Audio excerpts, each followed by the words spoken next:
So about a year ago, I did a video showing you how you can buy a bunch of things off of Amazon, a base and a bit of acrylic, and you can make this light back here. Now you can see it works. It's not the best. So in this video, I want to show you how to make this light. And with this light, believe it or not, you can probably make it for less money. So if you're really interested and you want to make some signs, then stick around. Let's get going. How's it going, everybody? Steve here, and welcome back to my workshop. And as I mentioned, about a year ago, I made a video showing you how you could buy some off-the-shelf parts like this LED base and a small piece of acrylic, and you could put a sign together. Now, by all accounts, this could really be considered a night light as opposed to something that's more professional grade.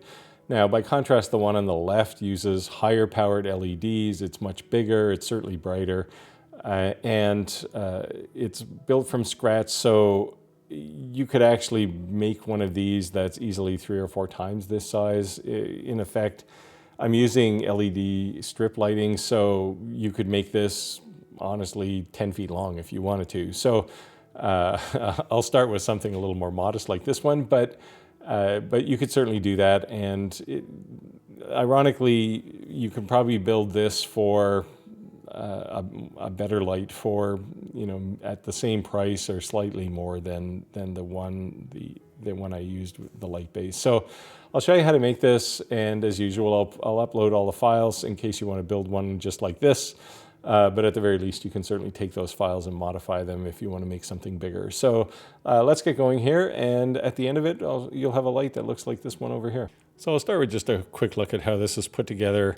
I mentioned there were some layers of acrylic down below to form the base, and then two layers of 3mm clear acrylic sandwiched together here. Now, for a sign this size, you don't have to attach them in any way. They just sandwich together and they'll stay together. But if you were certainly making something that was like 5 feet tall, you would definitely have to find a way to attach them.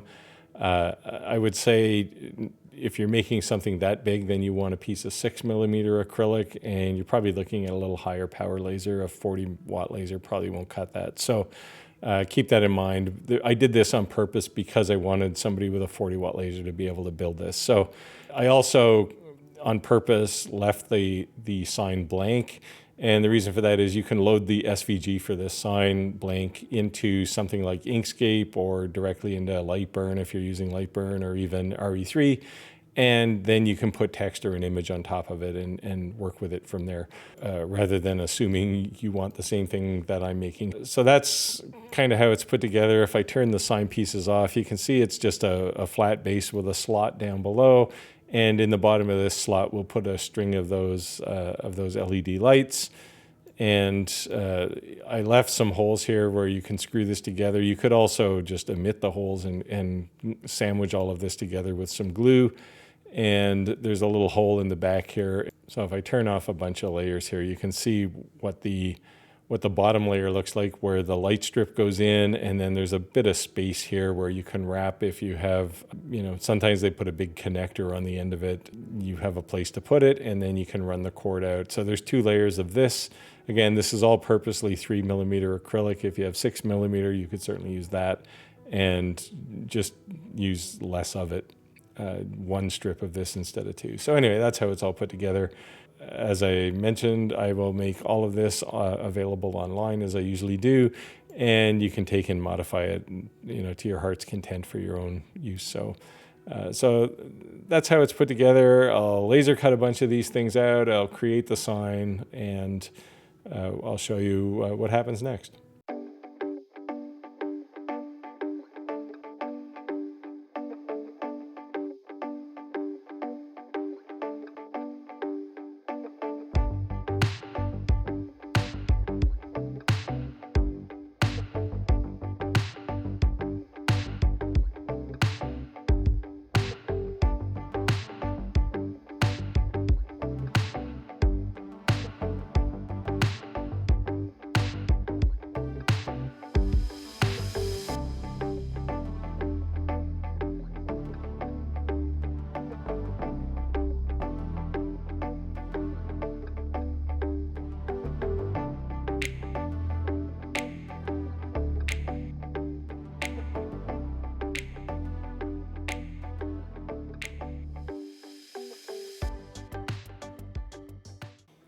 Okay, so you saw I cut the base there. Now I'll design the actual sign I want, and I mentioned in the intro, this is for somebody who has a sound studio, so they clearly want something that looks kind of cool when they're going on air, so that people don't barge into the studio and make a bunch of noise. And so what I did was I went out and found a microphone, and on air is typically what they would do. And this was all text I created in Inkscape, and then just saved it all as an image, so that as a PNG, so that I can just paste it in here. The reason for a PNG over vector is it's just much faster to engrave, and you don't have to. You could certainly use a vector graphics for all of this stuff, but it would take forever. Now, I mentioned it's 2 layers of acrylic sandwiched together, and I wanted all the engraving to be inside.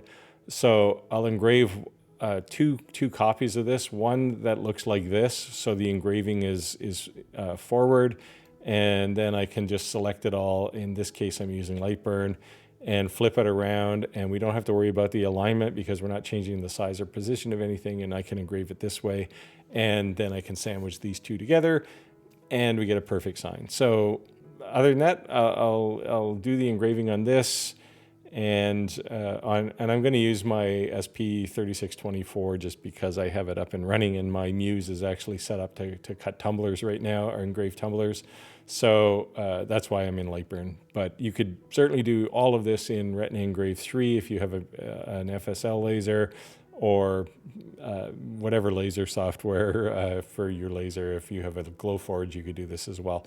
Now, the one last thing I'll call out here is the blue line on the outside here is a cut line, and the black in the center is an engrave.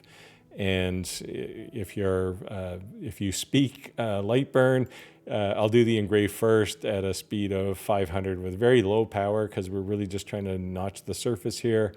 And then I'll use a lot more power and a lot less speed to do the cutout in the end. So that's it, and I'll cut this out and I'll show you how we put it together. Okay, so when you buy a box like this, in this case a Govee light string, you'll get normally a long roll of light, and you can cut it. If you look, you can see there's these copper pads. You can cut it there, so you want to make it that long. And that's what I'll do here.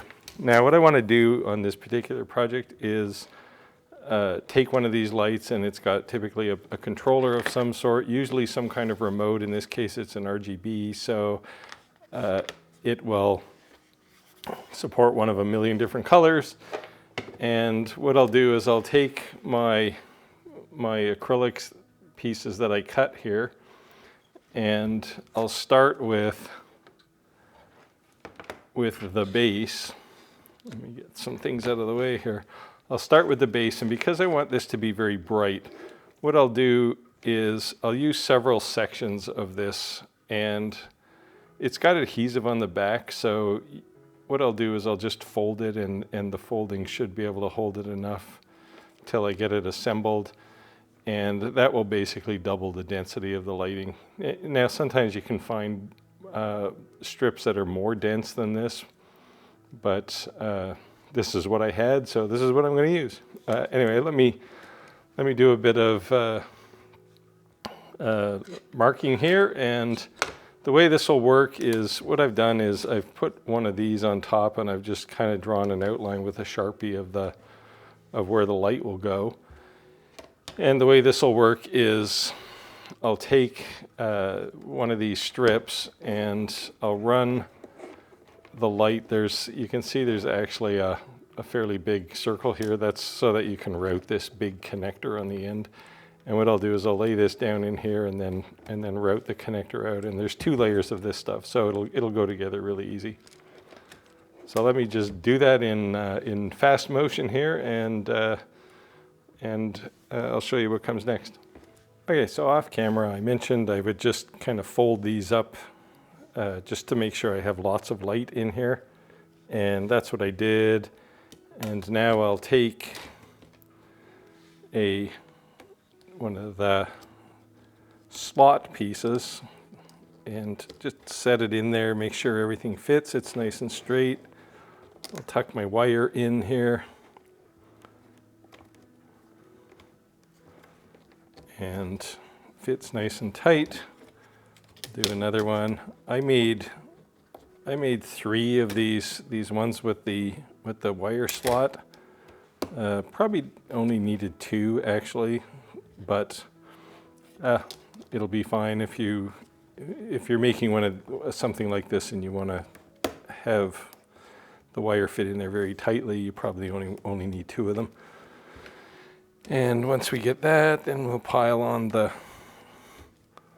last couple. And what we get is a nice stack that creates a nice little compact base. Now what I did was I have these screws to put through. You could glue these all together too if you wanted to. I just didn't want to deal with the mess. And then they have this little screw-on cap at the bottom, or at the top rather.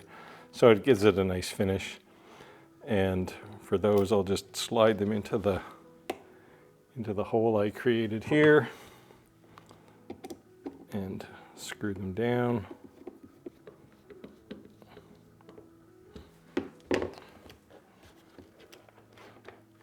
And there we go. I may actually glue the bottom one onto the first layer just so that this screw doesn't have to work so hard. It's just long enough, so it really needs to be glued. But I'll leave it like that for now. Now my lens pieces, my sign, what I did was engrave two 4mm. I want this to be nice and thick. So the engraving goes face to face, which means, as I mentioned in the design part, one when I engrave it is backwards and one when I engrave it is forward. And the way this is designed is it's fairly tight, so these will just fit in, and when you're done you end up with a nice sign, and we can connect up some power, and you can see it's plenty bright.